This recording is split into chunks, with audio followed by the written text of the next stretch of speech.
Déjà, la première chose, bonjour Tours. C'est bon, on a le public, on peut faire n'importe quoi, ça va réagir. Déjà, ça c'est pour mon classe.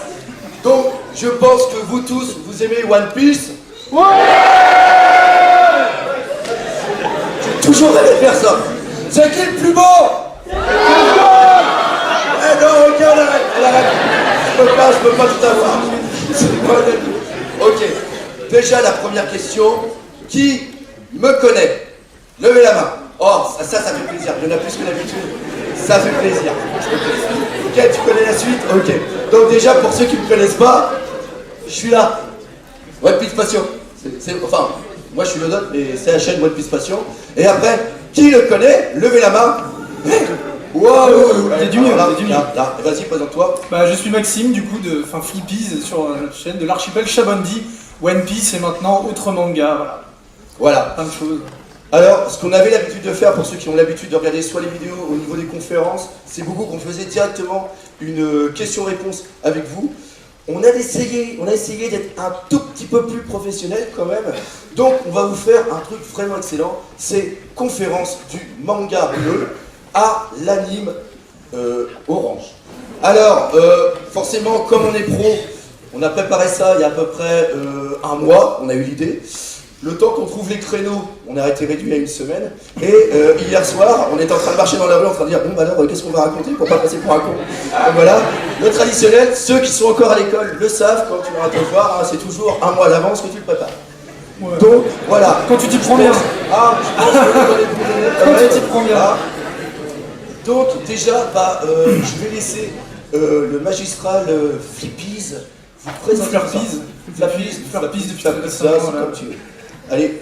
Alors moi je vais vous parler, avant que je vous laisse le doc parler de One Piece concrètement, du manga à l'animé. Il faut vraiment comprendre ce que veut dire manga animé. Alors ça paraît bateau, hein, mais il faut mettre des mots un peu techniques malheureusement sur ça. Et puisque le manga et l'animé à la base, c'est deux arts séquentiels. Alors les arts séquentiels c'est tout basique en fait, c'est juste des successions d'images. Sauf que là-dedans il y a une grosse différence majeure qui va justement être l'enjeu principal de passer du manga à l'animé, c'est-à-dire que là où... D'accord. Ah voilà. Là où le manga que vous pouvez voir là, c'est un art séquentiel juxtaposé dans l'espace. L'animé, dont vous pouvez voir le storyboard ici, c'est un art séquentiel juxtaposé dans le temps. Alors qu'est-ce que ça implique?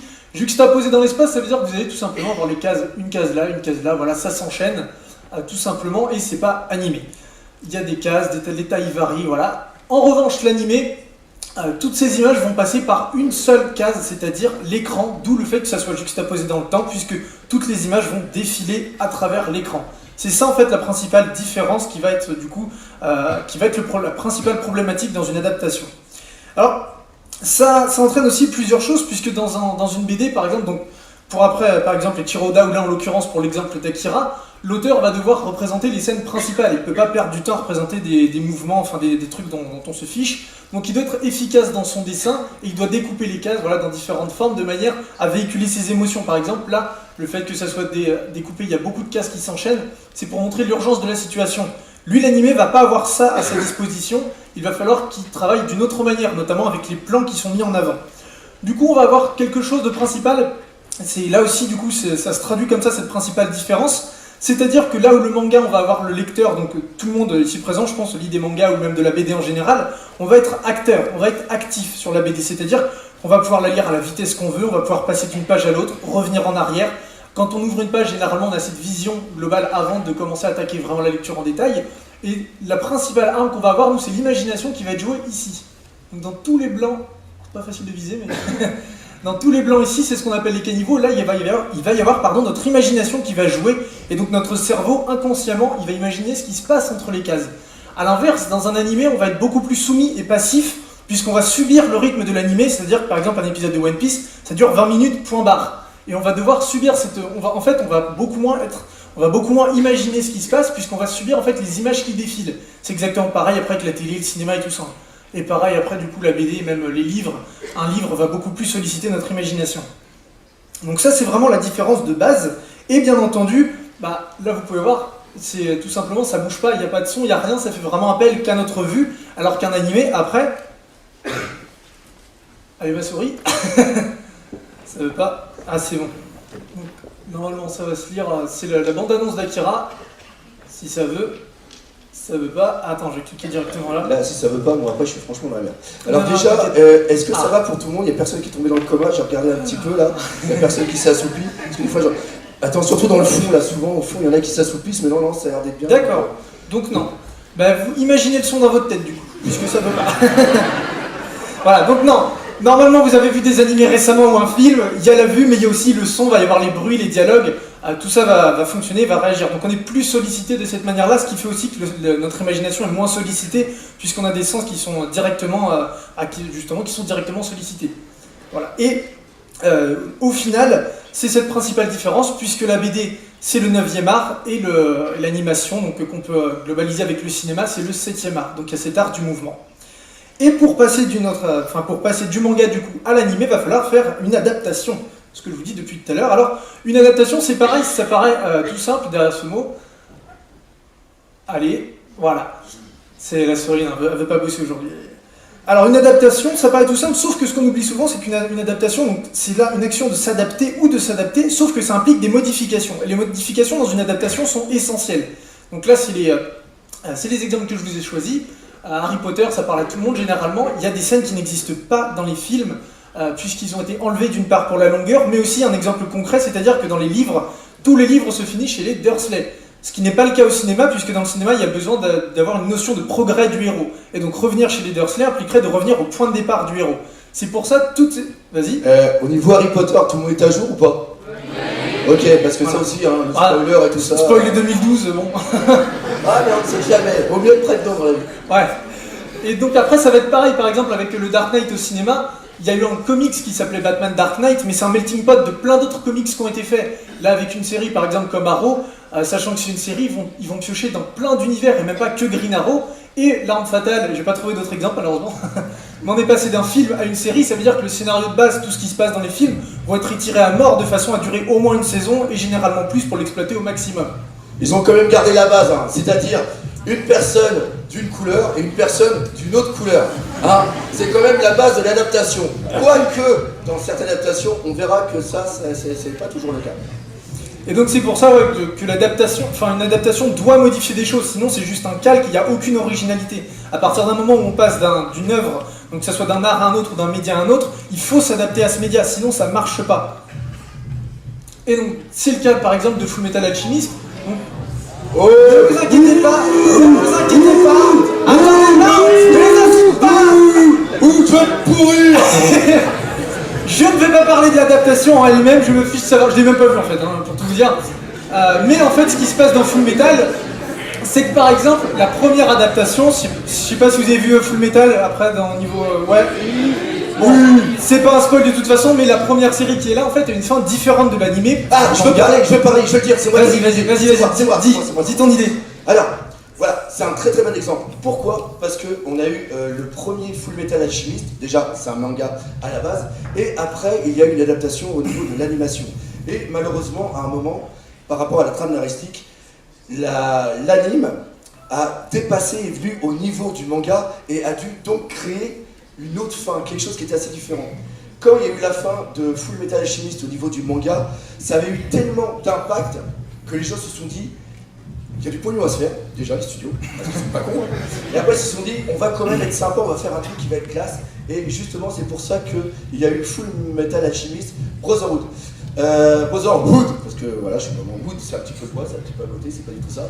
Et il y a eu une très très grande bagarre justement où moi j'avais dit que je suis un vieux, donc j'avais vu seulement que le Fullmetal Alchemist. On m'a dit ouais, mais regarde ça, je mais j'en ai déjà regardé un, je vais pas regarder un deuxième. Déjà je me suis tapé le manga. Et il s'avère que Fullmetal Alchemist, machin, Wood qui finit comme ça, eh bien c'est vraiment excellent. Et là on touche vraiment du doigt, ici. Non, ici c'est plus joli le doigt, là aussi c'est joli ici, là-bas aussi, là-bas, tout partout c'est joli. On s'aime tous. Ouais, j'en étais bon. Ah oui, reviens-en. T'es parti tout seul. Je suis parti au loin, comme d'habitude. Et ce qui se passe, c'est qu'on a vraiment touché une très très belle adaptation. Donc voilà. Qui est totalement le contraire du qui est sorti sur Netflix. Tu l'as vu? Qui? Bah l'adaptation Netflix. J'ai pas le droit d'en parler comme Dragon Ball, Ah d'accord. je sais plus quoi. C'est interdit, dès que j'en parle, je me sens mal. D'accord, bah après, du coup, en fait, je me fiche de savoir si l'adaptation de Full Metal est bien ou pas. C'est juste que c'est pour vous montrer, par exemple, que ça soit la première ou Brotherhood, c'est tous les deux des séries animées. Ça veut dire que le scénario va être étalé sur plein d'épisodes et des heures de contenu. A l'inverse, où le film de Netflix dure 1h30, entre 1h30 et 2h, va falloir adapter un scénario qui déjà dure dans ce temps-là, mais aussi s'applique au modèle cinématographique, puisqu'on peut pas juste mettre des éléments importants du manga, les mettre bout à bout et ça fait un film. C'est pas comme ça que ça marche, faut rendre le récit cohérent. Et vu votre réaction sur Full Metal, j'ai bien fait d'enlever Death Note, par exemple. Mais je l'avais dit, ils ont des bouquins, ils vont écrire ton nom. C'est pour ça qu'on donne jamais. On dit pas qu'il s'appelle Maxime. Désolé. Mais dans Death Note, par exemple, il y a d'autres genres de modifications, par exemple le changement de couleur des acteurs. Et ça en soi, c'est pas reprochable. Une modification de base n'est pas reprochable à l'œuvre. Il faut voir comment, déjà, à quoi elle sert, puisque si elle sert l'adaptation, c'est une bonne idée d'adaptation. Pour en revenir à Harry Potter, qui sont pour moi des... Bon, parce que je suis fan aussi, mais c'est d'excellentes adaptations, justement parce qu'ils font des choix concrets et des choix artistiques qui se justifient. Là où des fois, des choix ne sont pas forcément justifiés. J'ai pas d'exemple en tête, mais on verra avec One Piece après. Mais il faut justement s'adapter, j'en reviens à ce que je disais tout à l'heure, s'adapter aux médias. Et par exemple, le changement d'acteur, c'est pas une raison justement pour dire que c'est un mauvais choix, c'est un choix d'adaptation. À partir du moment où le personnage est respecté, où il suit, où il y a le sens du personnage surtout, puisque le fond est plus important que la forme dans l'adaptation, à partir du moment où ce fond justement est respecté, on peut considérer que c'est une bonne adaptation. Ce qui est peut-être pas trop le cas de Death Note pour le coup. Arrête de t'enfoncer. Je lâche une bombe, voilà. En tout cas, voilà, il y a plein de genres de modifications différentes, du coup, que ce soit juste par exemple les acteurs, le scénario, le format. Et on va voir maintenant ce que ça donne avec One Piece, et pour le coup, c'est le doc qui va parler. Voilà. Je voudrais juste faire une petite mise au point que j'ajoute de penser. C'est sûr que là, on va reprendre vraiment l'adaptation entre le manga et l'animation, parce que c'est vraiment la chose qui nous vient premièrement à l'esprit. Mais il faut savoir aussi qu'il existe l'inverse. C'est-à-dire des fois, il y a des choses qui sont faites en animé, qui après vont être transférées au niveau manga. L'exemple le plus courant, bien sûr, c'est tout simplement Dragon Ball Super, même si encore, au niveau du scénar, il y a Akira Toriyama qui travaille sur les deux, il y a une certaine liberté qui est appliquée au niveau de l'animation. Mais le plus beau exemple, et là, John, je ne sais pas s'il est toujours là, peut-être qu'il est parti, on parlera bien sûr d'Evangelion, qui a vraiment marqué les esprits. Qui connaît Evangelion déjà? Voilà, Evangelion à la base, c'est un anime qui après a été terminé par rapport à un film parce que la fin a été totalement désastreuse, mais avec le succès, après ça a été décliné bien sûr au niveau d'un manga. Alors là, bien sûr, on va passer au niveau de One Piece, et malheureusement, on a la régie. Est-ce qu'on peut avoir du son sur le truc qui est là, qui s'appelle un ordi? Parce que là, voilà, je vais vous donner un exemple concret. Alors avant de lancer, trop tard il a lancé. Voilà. Non, c'était pas grave, je pouvais m'en sortir. Ce qu'il faut savoir, c'est que là, on a un très très bon exemple. C'est-à-dire qu'il y a eu East Blue qui a été fait avec le combat mémorable de Zoro contre Mihawk, et après ça a été refait une nouvelle fois au niveau de l'épisode spécial qui a été de East Blue, et là on touche aussi quelque chose qui est vraiment superbe, c'est-à-dire que ceux qui ont regardé East Blue remarqueront que au niveau des cases, ils ont repris à l'identique ce qu'il y a dans le manga. C'est-à-dire que East Blue, il y en a beaucoup qui ont craché dessus pour dire oui, mais c'est que des choses qu'on a déjà vues. En vérité, c'est un hommage qu'a fait l'animation au manga en reprenant vraiment toutes les scènes marquantes. Et le monsieur n'est pas en courant. Et il faut meubler. Alors, bonjour. Alors, je ne sais pas pour ceux qui me connaissent, je m'appelle le Dub, Patient. Non, est-ce qu'il y a déjà un micro dans la salle déjà, à la rigueur? Ouais, vas-y, on va meubler en faisant des questions-réponses. Ah non, non, c'est pas la voix de Zoro. Hein. Et une petite chose, c'est moi qui l'ai fait. Ouais, c'est bon, vas-y. Envoie le pâté. Oh là, putain. Sortez les Kleenex. Tout le monde a des Kleenex ou pas? Hop, punaise. Des caleçons de rechange, des petites culottes de rechange. Là, par contre, non. J'en ai deux. J'ai la dentelle rose et la dentelle noire. Ouais, parce que le noir, ma femme m'a dit que ça m'amincit vachement. Vous savez, quand on arrive à peu près à 40 ans, il y a le petit bourré qui... Comme c'est mignon, pour ceux qui connaissent, bien sûr. Je lance le truc. Ouais, tu lances le truc, vas-y, j'ai fait le lever.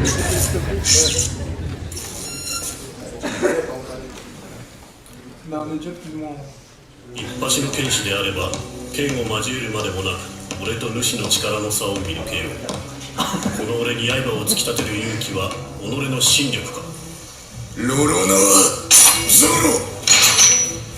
そして剣士たる礼儀をもって世界最強のこの黒刀で沈めてやる。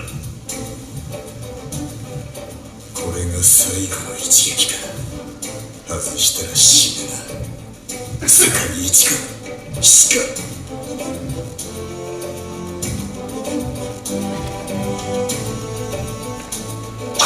知れ。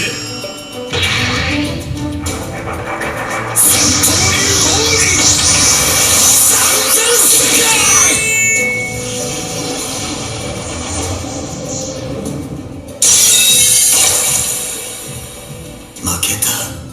かなわねえ。俺が負けるなんて考えたことなかった。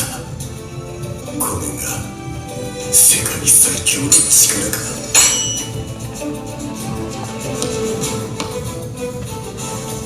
何？背中の傷は剣士の恥だ。見事。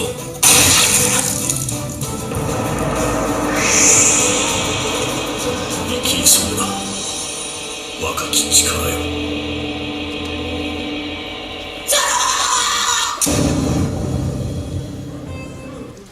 Bon, voilà. Ah, merci, sinon c'est le premier plateau.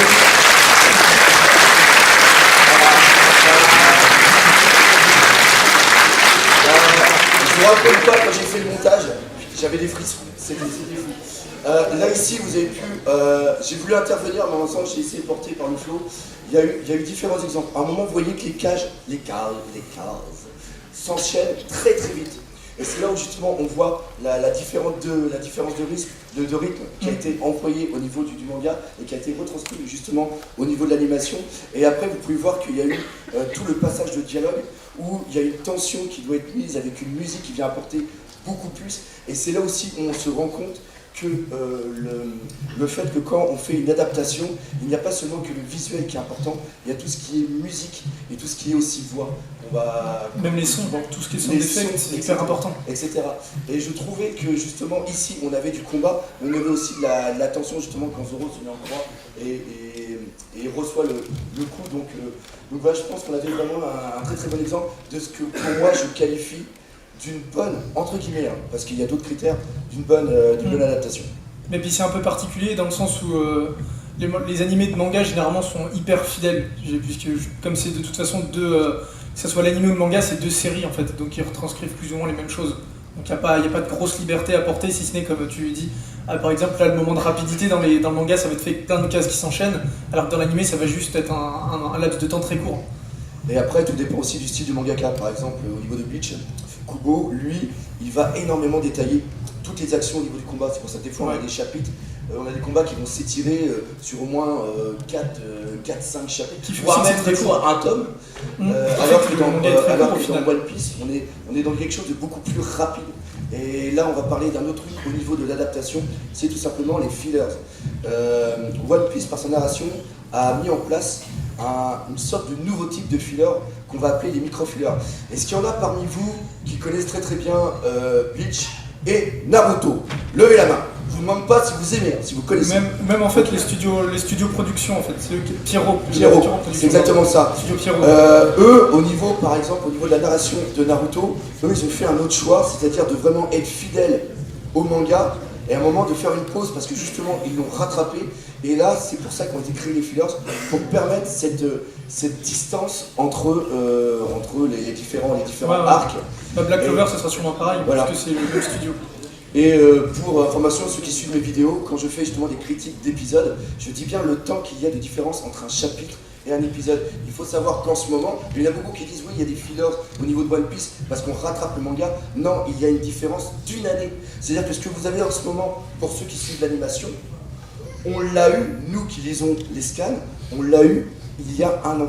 Donc, et c'est toujours à peu près le même délai. Je crois même qu'on est plus parce qu'à un moment, on était arrivé à presque 6 mois. C'était au niveau de Marineford où ça avait été hyper. À ce moment-là, je ne regardais pas, j'ai rattrapé. Et il y avait cette chose-là. Donc, je pense qu'on a fait pour une première fois un truc global. Encore une fois, c'est une première pour nous de vous parler de choses plus techniques. Et je voudrais qu'on applaudisse quelqu'un.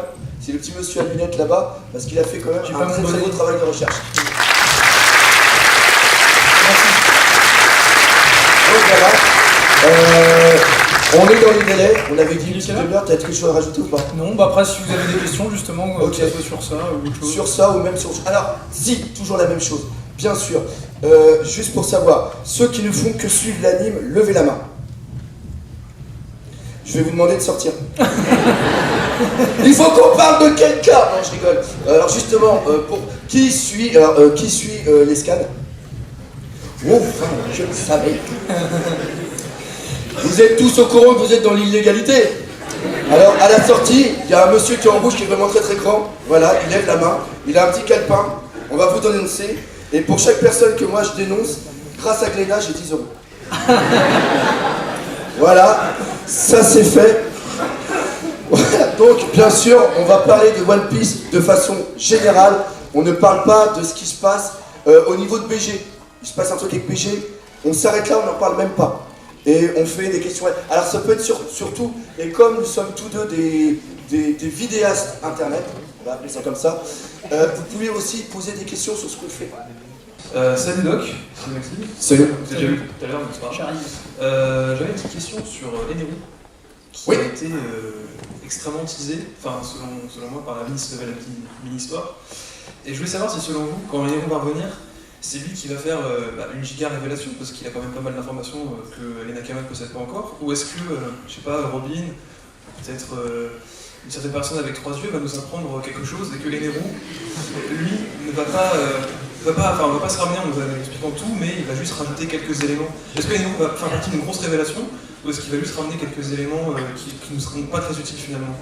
Alors je profite qu'il voit pour commencer à parler. Donc, alors déjà, on va reprendre quelque chose qui est très important, parce que c'est pour ça que j'ai demandé justement à ceux qui suivent l'anime de lever la main. Quand on lit les chapitres, il y a des sortes de mini-histoires, des premières de pages, des premières chapitres, les mini-aventures.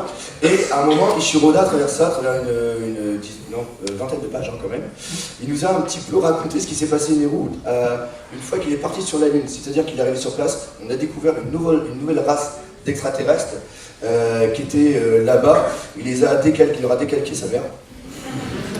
Est-ce qu'ils ont une mère, les extraterrestres d'ailleurs? Je saurais pas dire, honnêtement, il y avait un espèce de compteur à vapeur sur le torse. Ouais, donc il leur a décalqué la bouche, tout simplement.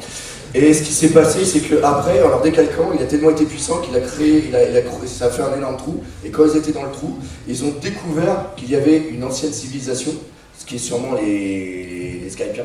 Ouais, je pense, les premiers qui sont venus sur la planète, et ils ont découvert une petite armée de robots, et grâce à son électricité, il a réussi à tous les ranimer, et après, Shiroda nous a dit dans une de ses interviews que Eneru allait revenir, et à partir de là, c'est parti en J'ai cacahuète. oublié aussi le fait qu'on ait vu tous les bas-reliefs, du coup, qui seraient peut-être Oui, des armes Pluton et il y avait les bas-reliefs de peut-être, soi-disant, peut-être des créateurs justement, Ouais, des différences justement sur l'histoire du monde. Donc oui, Eneru va revenir, c'est sûr. L'inconvénient, c'est que Eneru, lui, il s'en bat les steaks de Raftel, de devenir le seigneur des pirates et tout ça. Donc les poneglyphes, les poneglyphes pour découvrir Raftel, lui, il veut être le dieu, point barre. Et là, par contre, il arrive en opposition par rapport aux dragons célestes qui, eux, se considèrent comme des dieux par rapport aux humains qui sont pour eux des simples esclaves. Donc moi, je pense plutôt qu'il va arriver comme le cheveu sur la soupe. Il n'est pas chevelu d'ailleurs. Non, il y a des flux, il y a un Ok. juste un peu des Donc il arrive directement il va arriver et il va foutre un bordel innovable. Moi, c'est comme ça que je le vois. Ouais, peut-être plus du côté du coup révolutionnaire gouvernement plus que pirate entre eux. Oui, mais il va faire quelque chose. Ouais. Bah oui, après moi j'ai pas spécialement de. Oui, il va sûrement revenir. Après, comment, quand et tout ça, j'en ai aucune idée. Et pour le coup, il y a tellement peu d'indices que j'attends de voir comment Oda va le faire en fait. Est-ce qu'on a bien répondu à tes questions? Merci d'avoir répondu oui, parce que sinon j'étais dans la merde. Une autre. Ah, ça y est, ça commence. Le monsieur est juste au milieu. Tiens, et à la rigueur, levez-vous. Comme ça sera plus facile. Et est-ce que le staff là? Le staff, t'es tout seul, toi? Vous êtes deux? Ouais, c'est cool, on va essayer de choisir. On va faire courir. On va faire courir. J'adore faire ça, les mecs après ils m'en veulent. Reste debout, c'est cool. Mais si, montre-toi. Ah ouais, t'es petit quand même. Ok. T'es sérieux? Tu essaies de se montrer, tu me fais. Ouais, pour ceux qui me connaissent pas, je suis vraiment un gros con. Salut, enchanté. Enchanté. Barbe Noire et Dragon, votre action? Alors, je vais laisser le spécialiste de Dragon ou de Dragon parler. Plus Barbe Noire quand même. Merde, je me suis encore planté. Non, honnêtement, je pense que moi qui dis Dragon est sûrement le plus recherché au monde. On sait pas sa prime, mais c'est sûrement l'une des plus grosses menaces pour le gouvernement. Donc je pense que, clairement, même si Baltigo était caché, il avait un plan B, voire un plan Z, tellement ils sont méticuleux. Ouais, voilà. Bravo. Et je pense que du coup, quand les révolutionnaires sont pointés, ils ont fait détruire l'île Baltigo pour effacer tous les indices qu'ils auraient pu laisser, et ils sont partis ailleurs. Et d'ailleurs, dans une des mini-aventures, justement, quand on voit, je crois, c'est la prime ou l'annonce du retour des Mugiwara, ou des primes, je sais plus exactement quand, on voit Ivankov sur l'île de Queue d'Étrave qui est en train de préparer une grande réception. Juste peu de temps après que justement Dragon a annoncé qu'il allait réunir tous les chefs révolutionnaires. Donc c'est peut-être lié. Je n'ai pas de... il a été parfait. Donc, voilà. Est-ce que tu as une autre question, ça va? Merci beaucoup. Une question. En bas, voilà, merci, c'est super. Parce que l'autre, il avait anticipé, il était déjà monté là-haut. Ah, le four. Bonjour Doc. Bonjour. Je voulais savoir si vous aviez une théorie pour l'arc rêverie ou ce que vous saviez sur... Je peux pas en parler, j'aurais peur de spoiler, c'est trop important, je suis désolé. Merci, c'est ce que j'avais peur. Voilà, mais c'était une très bonne question par contre. Toujours féliciter, enfin ça c'est un conseil, même si c'est de la merde ce qu'il dit, tu le félicites. Comme ça le mec après. Parce que si tu lui dis, le micro il fonctionne bien. Ouais, voilà, c'est ça, j'avais un doute, c'est pas en off, ça faut le dire. Une autre question, les mecs ils vont plus répondre. Une autre question. Il y a personne en haut. Oui, là, lève-toi. Je suis désolé. Et le mec il passe le micro, mais le fourbe. Le fourbe. Mais c'est bien, ça montre que t'es intelligent. Alors, bonjour. Bonjour. Salut. Alors du coup, je voulais vous poser la question. Est-ce que vous pensez, parce qu'en fait, du coup, par rapport au début de l'aventure, Luffy avait dit qu'il aurait 11 Nakama dans son équipage. Et moi, je pense que 10 Nakama. 10 Nakama. Ah merde, putain, je voulais le corriger. Ouais. Putain, je fais pas mon plaisir. Bon, allez, vas-y, continue, Et c'est du coup, pas est-ce grave. que vous pensez que du coup, il y aura plus de Nakama que prévu? Parce qu'à l'époque, Oda, il n'avait sûrement pas prévu que One Piece durait si longtemps, du coup. Donc, T'as répondu à la question. Une autre question? Non, je rigole, vas-y, on développe.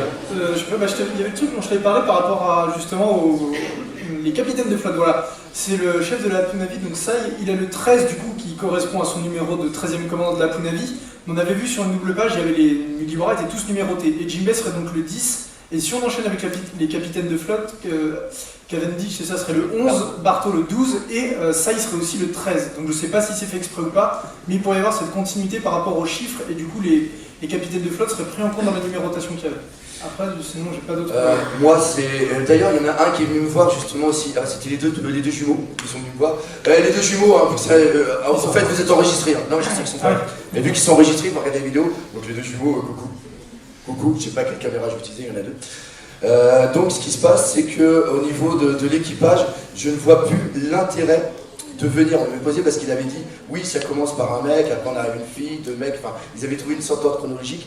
Il n'y avait pas ça. Et après, il y a eu une très très bonne théorie qui était sortie au Japon où ils avaient découpé les fruits du démon en remarquant que chaque fruit du démon correspond à 2 chiffres. Et ils avaient vu que tous les chiffres avaient été utilisés sauf 2 autres. Donc ça permettait peut-être de penser à un autre personne qui allait arriver. Mais personnellement, j'ai du mal parce que je ne vois pas l'intérêt narratif de rajouter encore. Là, il faut qu'Oda se grouille, il faut qu'il termine son manga. Parce que si on va encore sur une île pour aller chercher une autre personne, maintenant que la flotte a été mise en place, il n'y a plus cet intérêt. Et il y en a beaucoup qui vont penser à Carotte, qui va venir. Et pour moi, Carotte a plutôt cette chose d'être comme Nekomamushi et Inuarashi au niveau de l'ancien équipage du roi des pirates, qui avait des seigneurs des pirates, où ils avaient été seulement que des éléments apportés mais qui n'avaient pas fait partie intégrante de l'équipage. Et puis à chaque fois, il y a déjà 6 euros. Toi, t'as une question, toi tu parles. Non, c'est sûr. Et qui? Il y a Zoro, comme tu dis, il faut qu'il y ait un intérêt scénaristique. Là, ça voudrait dire que par exemple, si un nouveau Nakama va falloir développer son background et tout ça en sachant que Zoro va sûrement avoir un développement similaire à Sanji au niveau de Wano, je pense, le samouraï. Non, t'as pas spoilé. Non. Je dis pas que Zoro il va mourir. Non, parce que je l'ai pas dit. Non. Parce qu'on a eu au téléphone. On a eu au téléphone, ouais, parce que on va raconter. Une autre question. Oui, vas-y, lève-toi.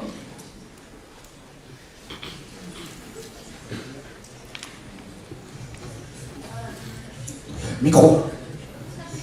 C'est que pour Estache Capitaine Kid, Oui. il a été enfermé par Akaido aux 100 mètres. Oui. Et donc, peut-être, est-ce qu'on va connaître son passé quand l'équipage va s'attaquer à Kaido? Je te laisse répondre, je réponds. Je vois pas trop l'idée, donc Voilà. vas-y, débrouille-toi. C'est là où on voit le pro. Je vais te redire un truc, tu vas voir, tu vas rien y voir. Alors en vérité, non, il n'y aura pas de background qui va être fait parce que même si c'est un supernova, qui est quand même assez important vu qu'il avait été introduit au niveau du Shabadi, il n'aura pas il n'a pas un acte. En quoi ça va être intéressant de voir son background? C'est de son enfance. Par contre, il va être partie intégrante de Wano Kuni. Comme on avait vu avec... parce qu'on n'a pas de nouvelles de son second, qui est Killer. Merci. C'était un test. Et pourquoi il fait Killer? Moi, avec ma dyslexie, je suis à la race. Voilà, il y a aussi ça, il y a des personnes. Donc, oui, il va avoir vraiment un intérêt qui va être fait, mais il va, encore une fois, le développer, c'est vraiment amener quelque chose d'important. On prend l'exemple de Corazon qui a été développé parce qu'il était important par rapport à l'eau. C'est juste ça. Après, moi, j'aimerais quand même bien voir pourquoi il a une prime de 315 millions de berry, puisque Luffy il a eu cette prime parce qu'il avait attaqué plusieurs institutions. Par rapport aux news et tout ça, il n'y a jamais eu de haut fait qui pouvait être comparé à ceux de Luffy. Donc, comment il a pu avoir une prime aussi importante? Moi, j'aimerais bien le savoir. Moi, je veux savoir pourquoi il a perdu son bras. Ah oui, bah, peut-être contre le. Si, dans la nuit, ça a été dit. Le fait que Supernova se sont pointés sur Whole Cake. C'était du tout. Oui, oui, mais on ne sait pas, on n'a pas vu de quoi. Non, on n'a pas vu, mais c'est peut-être là, parce qu'apparemment, ils ont méchamment débrouillé. Pour le bras, j'ai une solution, c'est que quand il s'est attaqué à Big Mom, il aurait pu échouer et il aurait pu tomber sur la roue. Et la roue lui a fait tomber sur perdre un de ses deux bras. Là, par rapport à la roue, après on va arrêter pour passer à d'autres personnes, mais la roue, oui non pas la roue, le bateau qui avance, putain le roue qui se passe. Moi j'ai pensé que c'était le roue, mais au niveau de la roue, c'est vraiment quelque chose qui est symbolique. Et Big Mom elle a bien dit, toutes les personnes qui passent au niveau de la roue, ils doivent mourir. Si Pedro... De toute façon ils n'ont pas vu Big Mom.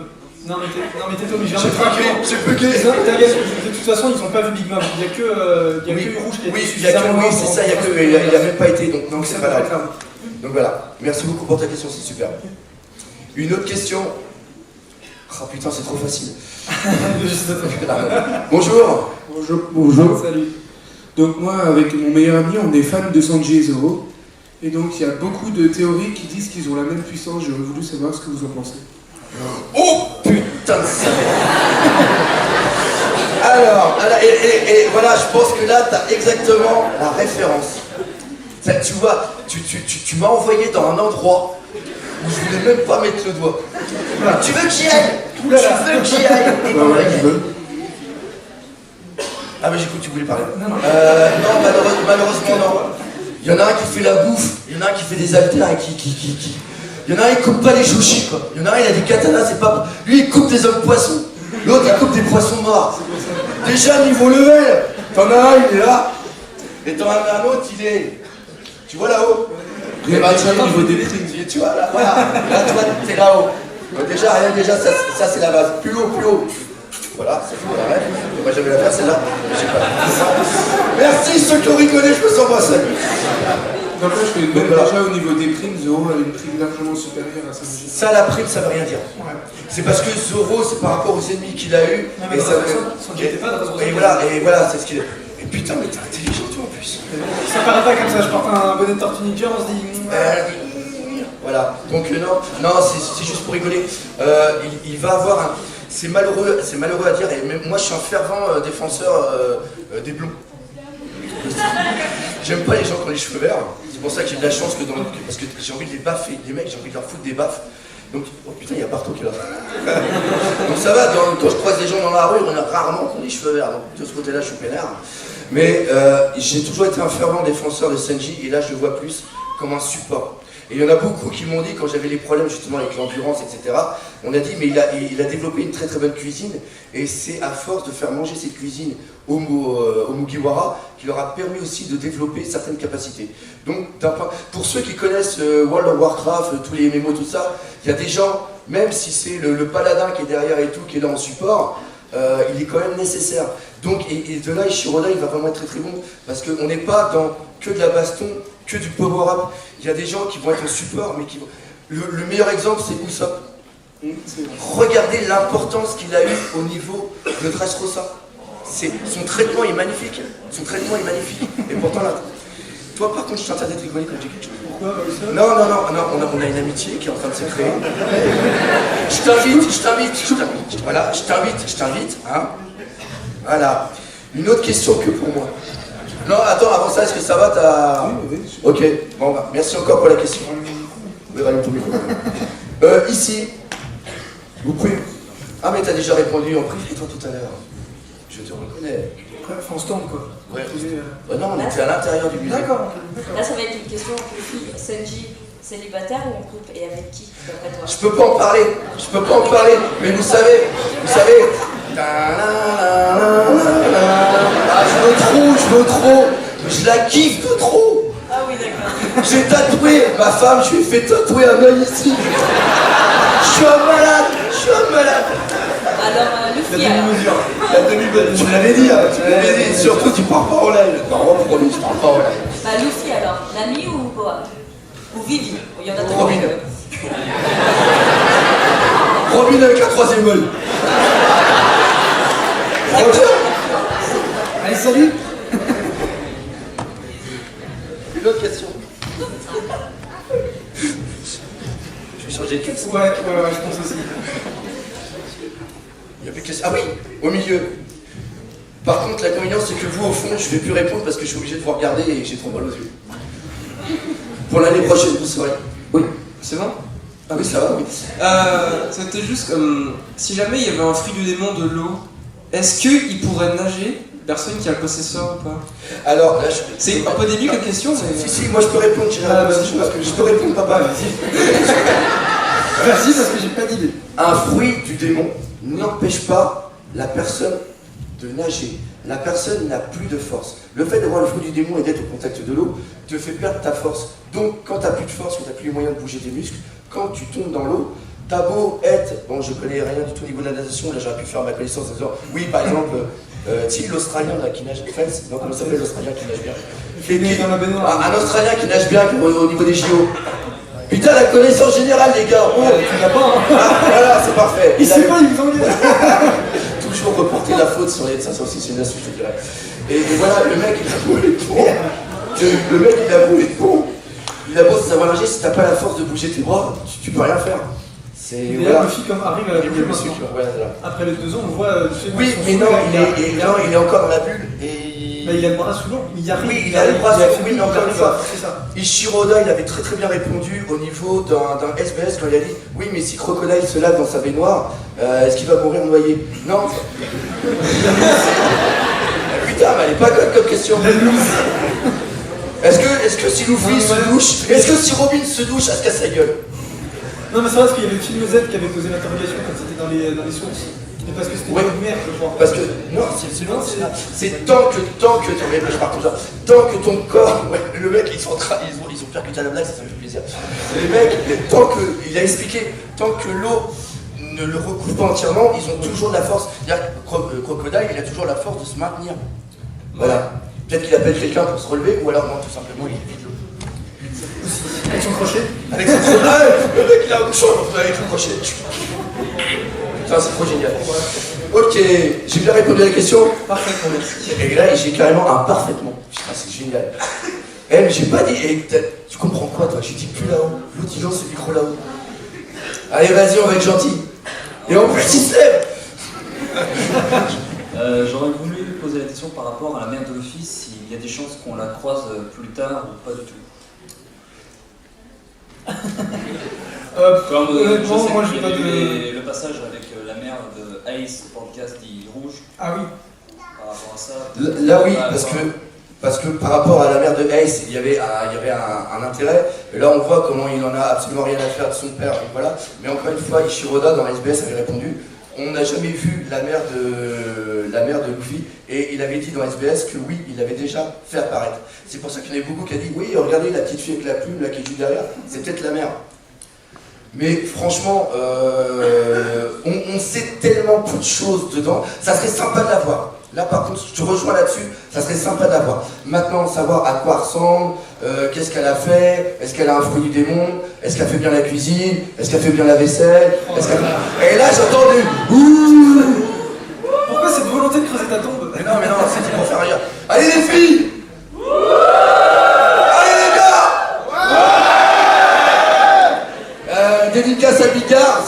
cette vidéo, c'est pour toi. On connaît la référence de bof. Oui, parce que je suis un gros bof. Ça, faut le dire aussi, hein, on cultive ce qu'on est. Donc voilà. On cultive le doc 2018. Ah putain. Il y en a des. Alors ça j'adore.